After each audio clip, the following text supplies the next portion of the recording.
శ్రావణ మాసంలో వచ్చేటటువంటి పౌర్ణమి ముందు శుక్రవారం వరలక్ష్మీ వ్రతం.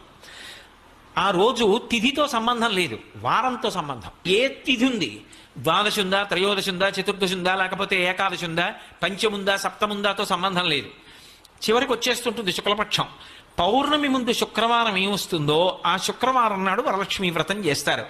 వరలక్ష్మీ వ్రతం చెయ్యడానికి అసలు ఈ వ్రతం ఉన్నది అని మొట్టమొదట లక్ష్మీదేవి ఎవరికి చెప్పింది? చారుమతికి చెప్పింది.